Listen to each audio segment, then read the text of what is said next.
রহমান রহিম। City plus আজকের আয়োজিত আজকের সাক্ষাৎকারে আমি সিটি প্লাসকে ধন্যবাদ এবং কৃতজ্ঞতা জানাচ্ছি। আমি সর্বপ্রথম স্মরণ করছি বহুদলীয় গণতন্ত্রের প্রবক্তা, আমাদের বাংলাদেশ জাতীয়তাবাদী দলের প্রতিষ্ঠাতা শহীদ প্রেসিডেন্ট রাষ্ট্রপতি জিয়াউর রহমানকে।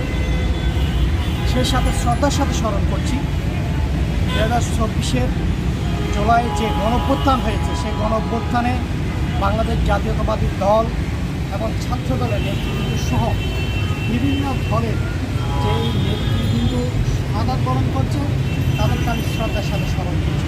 আমি স্পেসিফিকভাবে ধন্যবাদ স্মরণ করছি আমাদের চট্টগ্রাম কলেজ ছাত্র দলের দ্বিতীয় শহীদ সারা বাংলাদেশের আমাদের স্নেহের ছোটো ভাই চট্টগ্রাম কলেজ ছাত্র দলের আহ্বায়ক কমিটির সদস্য ওয়াসিম আকরামকে। আসলে জুলাই যে গণঅভ্যুত্থান হয়েছে এটি আসলে অনেকে একটা ছাত্র আন্দোলনে ভাবে পরিচিত করতে চায়। আসলে বিষয়টা ছাত্র আন্দোলন ঠিক, কিন্তু এই আন্দোলনটি যখন ছাত্ররা হতাশ হয়ে আন্দোলন থেকে পিছ হয়ে যাচ্ছে, ঠিক সেই মুহূর্তে ছাত্ররা বাংলাদেশ জাতীয়তাবাদী দল সহ বিভিন্ন রাজনৈতিক দলকে আহ্বান জানিয়েছে আপনারা রাজপথে নেমে আসুন। ঠিক সেই মুহূর্তে আমাদের দলের সিনিয়র নেতৃবৃন্দরা আমাদেরকে আহ্বান জানিয়েছিল রাজপথে নামার জন্য।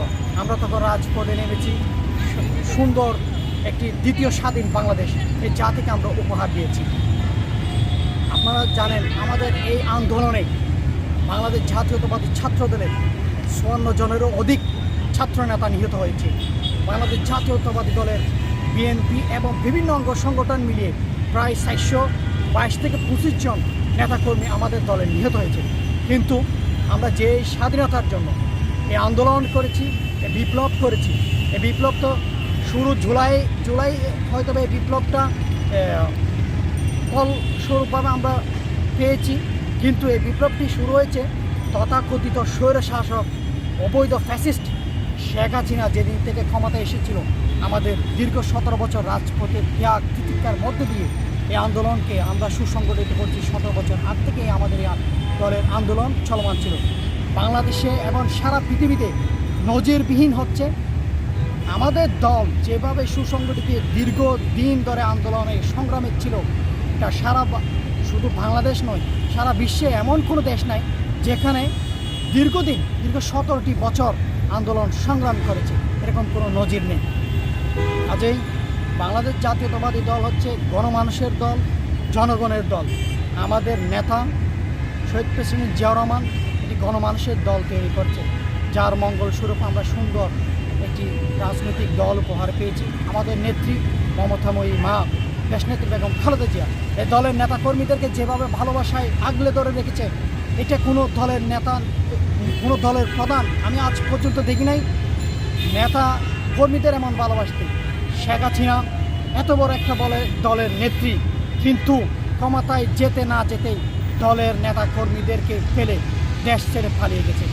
কাজে আমাদের দলের প্রধান সাবেক প্রধানমন্ত্রী বেগম খালেদা জিয়া আমাদেরকে যে মমতায় আগলে রেখেছে, এটা হচ্ছে একটা বাংলাদেশের জন্য একটি নজিরবিহীন ইতিহাস রাজনৈতিক অঙ্গনে। আরেকটা বিষয় হচ্ছে আমাদের দল এখন যেভাবে রাজনীতিতে এগিয়ে যাচ্ছে, এটা হচ্ছে জনগণের পালস বুঝে আমাদের দলের নেতা কর্মীরা রাজনীতিতে এগিয়ে যাচ্ছে। সবচেয়ে বড় কথা হচ্ছে আমাদের বাংলাদেশের মানুষের কাছে আমরা দল হিসাবে আরও যদি সুসংগঠিত হতে চাই, তাহলে অবশ্যই জনগণের পালস বুঝে রাজনীতিটা করতে হবে আমাদের। আর একটা বিষয় আমি জানতে চাচ্ছি, আপনি নির্বাচন করবেন কিনা আগামীতে? আমি দীর্ঘদিন ধরে চট্টগ্রাম মহানগর ছাত্র দলের সাথে সম্পৃক্ত আছি। এই চট্টগ্রাম নগরীর রাজনীতিতে আমার 1000-এরও অধিক রাজনীতিক আমার আলোকচিত্র আছে, রাজনীতিতে আমার কন্ট্রিবিউট আছে। কাজেই আমি একজন ছাত্র নেতা হিসাবে সবারই ইচ্ছা আকাঙ্ক্ষা থাকে জনপ্রতিনিধি হওয়ার। ইনশাল্লাহ আগামীতে আমি ওভাবে নিজেকে গড়ে তুলতে পারি, আমি যদি নিজেকে যোগ্যতার আসনে আমি আসন্নিত করতে পারার মতো আমার যোগ্যতা অর্জন করতে পারি, ইনশাল্লাহ আমি অবশ্যই আমার ইউনিয়ন অবশ্যই নির্বাচন করবো।